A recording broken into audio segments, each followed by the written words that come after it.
मित्रों जय हिंद। आज के वीडियो में हम लोग अध्ययन करेंगे समसामयिक भारत और शिक्षा के अंतर्गत भारतीय शिक्षा दर्शन का इतिहास क्या रहा है। तो चलिए मित्रों हम शुरू करते हैं। बात करें भारतीय शिक्षा दर्शन की तो इसको हम 4 भागों में विभाजित करके अध्ययन करते हैं, जिसमें कि पहला पॉइंट है प्राचीन हिंदू काल, बौद्ध काल एवं जैन काल। दूसरा पॉइंट है मध्यकालीन इस्लाम काल। तीसरा पॉइंट है उपनिवेशी काल। चौथा पॉइंट है स्वतंत्र काल, इसी को उपनिवेशीय पश्चिमी काल भी कहा जाता है। तो चलिए मित्रों सबसे पहले हम बात करते हैं प्राचीन हिंदू काल की। तो देखिए मित्रों, प्राचीन समय में जो व्यक्ति था, व्यक्ति को अधिकतर आत्मा का वह अध्ययन करता था, आत्मा को वह सब कुछ मानता था।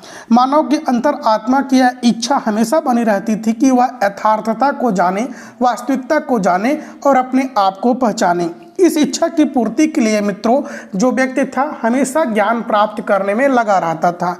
ज्ञान प्राप्त करना उसे परम आनंद की अनुभूति दिलाती थी, यानी कि वह ज्ञान प्राप्त करने में खुद को आनंदित महसूस करता था। यदि मित्रों हम बात करें प्राचीन हिंदू काल के दार्शनिक चिंतन के संक्षेप में वर्णन की तो हमें वैदिक काल के बारे में अध्ययन करना होगा, उपनिषद के बारे में अध्ययन करना होगा और महाकाव्य काल के बारे में अध्ययन करना होगा, जिसे हम आगे चलकर अध्ययन करेंगे। तो सबसे पहले हम देखते हैं मित्रों वैदिक काल।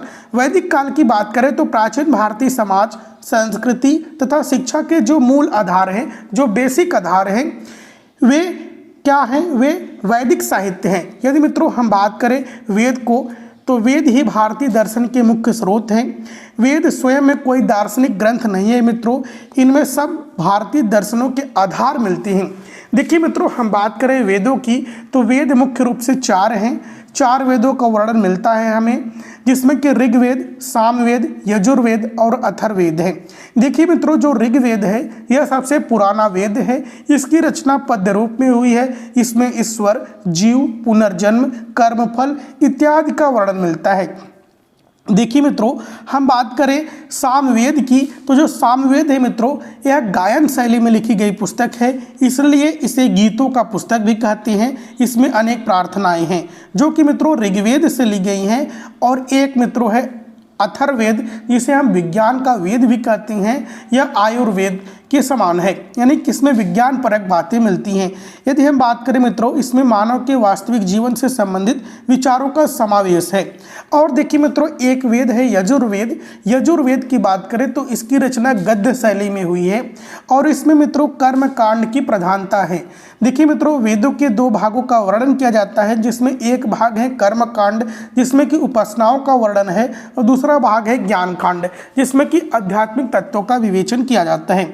वेदों का अंतिम भाग क्या है? तो वेदों का अंतिम भाग मित्रों उपनिषद है, जिसके बारे में हम आगे अध्ययन करेंगे। देखिए मित्रों हम बात करें उपनिषद काल की तो मैं देखिए मित्रों वेदों का अंतिम अंश जो है या उपनिषद है। वेदों को आसान भाषा में पढ़ने के लिए, समझने के लिए उपनिषद की रचना की गई है।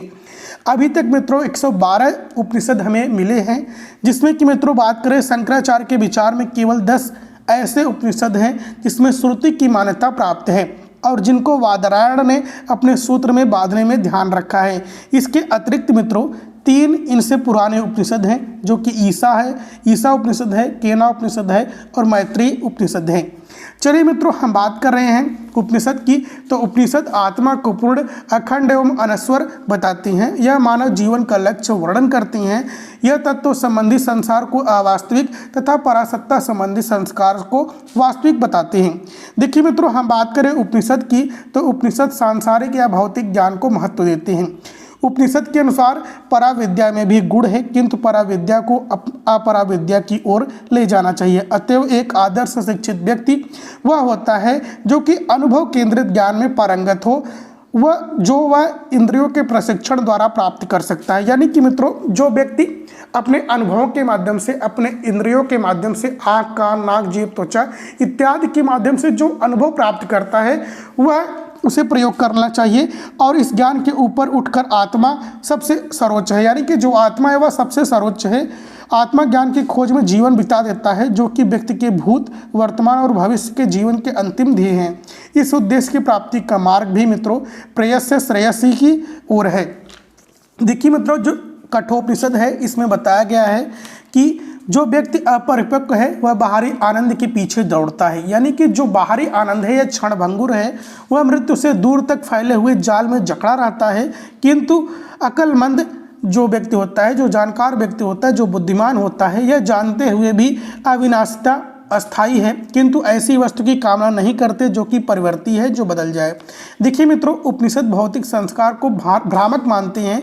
उनका कहना है कि भ्रामक संसार को परम सत्य अविद्या के कारण समझ लिया जाता है। एक शिक्षित व्यक्ति वह है जो अविद्या के जाल से विद्या के प्रकाश में निकल जाता है।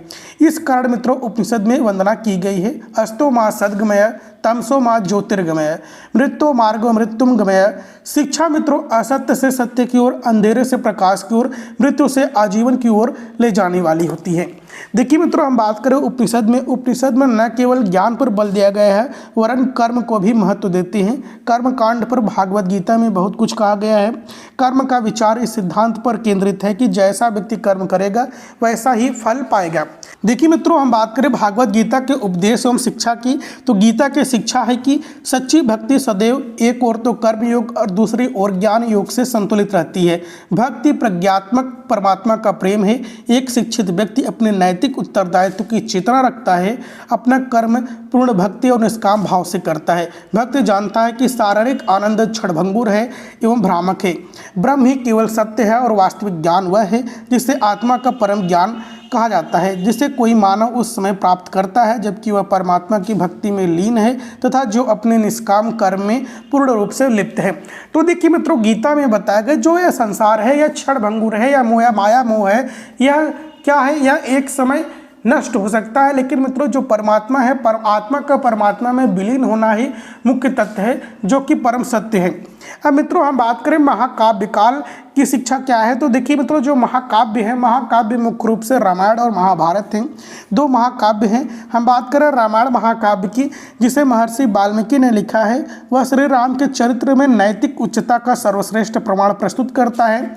श्री राम परम पुरुष थे, उन्हें भगवान विष्णु का अवतार माना जाता है। वह उत्कर्ष गुणों का प्रतीक माने जाते हैं। रामायण में आत्म बलिदान, दया, परोपकार, न्याय और कर्तव्य पालन के आदर्शों की श्रेष्ठता दी गई है। यह धर्म के अनुरूप जीवन व्यतीत करने पर जोर देती है। रामायण के अध्ययन जिन शिक्षा के आदर्शों को प्रस्तुत करते हैं वह है सत्य, प्रेम, वफादारी, बड़ों का आदर करना, उनकी आज्ञा का पालन करना, गुरुओं का आदर करना। स्त्रियों के लिए सीता जी का व्यक्तित्व अनुसरणीय समझा जाता है। मित्रों उनके गुण थे सच्चाई, आज्ञा पालन, सेवा भाव, सतीत्व, पतिव्रत, शुचिता एवं पवित्रता। जो आचरण की महानता रामायण में दिखाई पड़ती है वह महाभारत में मित्रों नहीं मिलती है।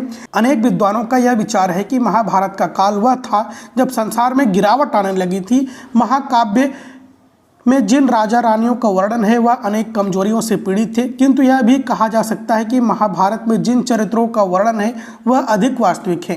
चलिए मित्रों हम बात करें महाभारत में जिन स्त्रियों का वर्णन है वह साहसी है, अपमान का बदला लेना जानती हैं, वह अपने मान सम्मान के प्रति सजग हैं। अतएव जो स्त्रियों के आचरण का आदर्श प्रस्तुत करती हैं वह है साहस, प्रतिष्ठा, शौर्य, आत्मा, सम्मान। द्रौपदी के चरित्र में यह सब हमें आदर्श मिलती हैं। देखिए मित्रों दोनों महाकाव्यों में दो अवतारों की जीवनी का वर्णन है। रामायण में श्री राम की तो महाभारत में श्री कृष्ण की। श्री राम के जीवन के प्राप्त आदर्श सत्यवादिता, विश्वसनीयता, मानव सेवा, आज्ञा पालन, कर्तव्य परायणता, आत्म बलिदान, दानवीरता, साहस, शौर्य, पापी का नाश, जनतंत्रीय दृष्टिकोण, न्याय तथा जन आलोचना के प्रति संवेदनशीलता है। देखिए मित्रों श्री कृष्ण द्वारा प्राप्त आदर्श हैं प्रेम, कर्तव्य पालन, निष्काम कर्म, भक्ति दोनों का, ज्ञान, परा एवं अपरा, पापी के विरुद्ध युद्ध, सत्यवादिता, शौर्य इत्यादि। यह सब क्या है मित्रों, यह महाकाव्यकालीन शिक्षा के मुख्य स्रोत हैं। स्पष्ट है कि जिन आदर्शों का वर्णन ऊपर किया गया है वह रामायण और महाभारत में लगभग एक समान है। तो मित्रों आज की वीडियो में इतना ही अध्ययन करेंगे। अगले वीडियो में अध्ययन करेंगे बौद्ध काल में शिक्षा। तो जय हिंद।